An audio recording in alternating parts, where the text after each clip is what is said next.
Tensions in the Middle East have reached a dangerous point. Iran has not only executed people accused of being Mossad agents, they have also managed to uncover, hijack, and even exploit America and Israel's darkest secrets.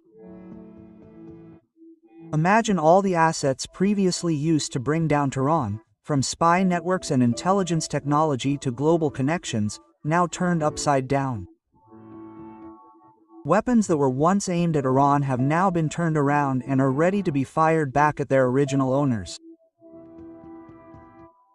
And this is what truly scares Israel and its allies, because this espionage game has completely changed. It's no longer about who has more agents, but who can turn the enemy into a weapon. The question now is, what will Iran do with this trove of intelligence? Will Tehran use it to open a new chapter in a heated shadow war or launch an attack its enemies have never anticipated?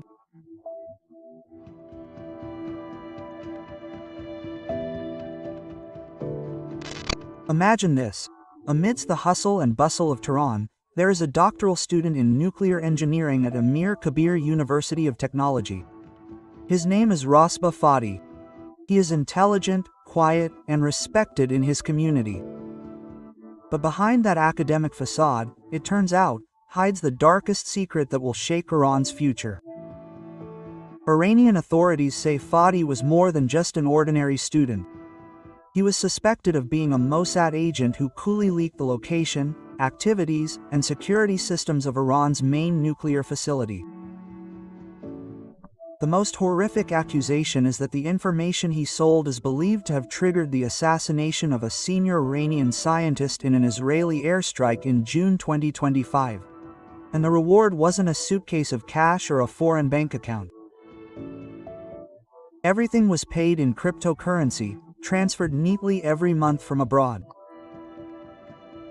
A digital trail that was nearly impossible to trace until the network was finally uncovered. But this story was much bigger than one name. Along with Fadi's arrest, 20 other people were arrested: businessmen, technicians, and even ordinary people who turned out to be part of the Mossad espionage network that shocked the intelligence world.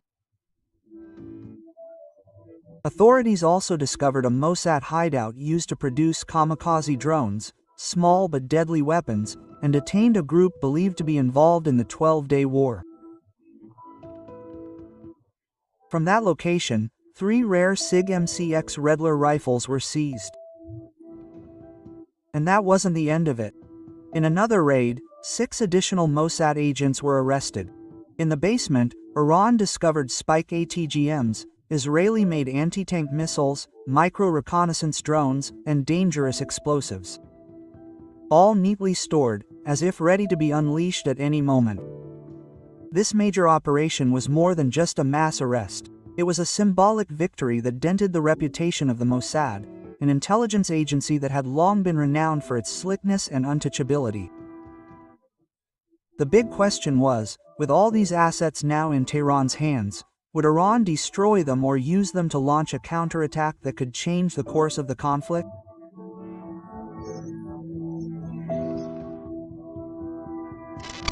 For most countries, the military assets of their opponents that fall into their hands are usually destroyed. However, Iran chose a different path. Instead of destroying them, they transformed American and Israeli assets into new weapons ready to bite back. A strategy that was not only brilliant but also deadly. An example of this was seen after the last ceasefire. Iran received HQ-9B long-range missile batteries from China, equivalent to the Russian S-300, capable of intercepting jets and ballistic missiles. Interestingly, the payment wasn't just oil. There was a hidden barter system, with American SM-3 Block 1 missiles, specifically the third stage, being given to Beijing. Why is this important? Because the third stage is the core of America's long-range interceptor capabilities. By analyzing it, China can understand and even imitate Washington's most advanced interceptor technology. And this is just one case. Israel lost at least 8 drones in Iranian skies, including the Hermes, Israel's flagship reconnaissance and attack drone with high range, long flight duration, and near invisibility to radar. Furthermore, Iran also captured the Israeli-made kamikaze erupted drone, an aerial suicide weapon with a range of 200 kilometers designed to roam, seek out targets, and strike with precision. Now, the erupted is in Iranian hands. Rumors are circulating that their engineers are reverse engineering this technology. If successful, Iran could create its own version of a stealth drone, penetrate Israeli defenses, jam radars, and then strike vital targets before there's a reaction. This strategy isn't just about strengthening its arsenal, it's about turning the enemy's weapons against its own. The psychological effect is extraordinary. Israel and the United States now realize that any operation inside Iranian territory is not only likely to fail but also risks enlarging their opponent's strength. And with all these assets under control, the big question remains: how will the United States and Israel respond, with open warfare or through cyber attacks?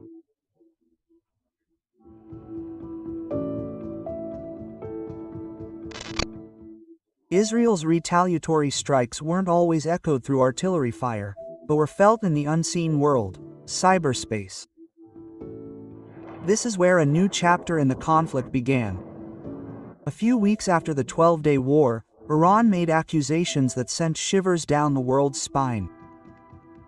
Mahmoud Nabavian, a member of the Iranian parliament, claimed his intelligence had successfully hacked into Israeli systems and obtained 10 million classified documents.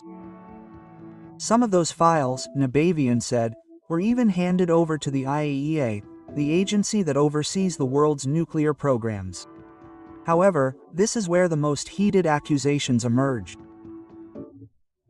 He accused Rafael Grossi, the IAEA Director General, of leaking the Iranian report to Israel. Nabavian also accused IAEA inspectors who visited Iranian nuclear facilities of carrying surveillance microchips hidden in their shoes. Thus, Iran accused the IAEA of not being a neutral institution, but rather of being in the shadow of Israel and the West. Whether this is true or not remains a matter of debate. But one thing is hard to deny: Iran managed to obtain a trove of sensitive Israeli documents, from data on nuclear facilities to strategic defense plans. This means that even though the 12-day war has ended, the cyber battle continues, silent but deadly. And behind the scenes, Iran is not alone. China is increasingly supplying supplies, not only with weapons, but also with crucial raw materials for missile production, taking advantage of the lull following the ceasefire. Russia is even more open. A fifth Il-76 transport plane has landed in Tehran directly from Moscow. More than just a logistics plane, the Il-76 is known for transporting heavy military equipment. This successive arrival is a clear signal that the Iran-Russia military axis is being strengthened, and the world should not ignore it. At this point, the picture is becoming clearer. Israeli cyber attacks may be fleeting, but the substantial support coming from Russia and China has the potential to reverse the game. The question is, will this tension subside, or will it open the door to a far more dangerous escalation?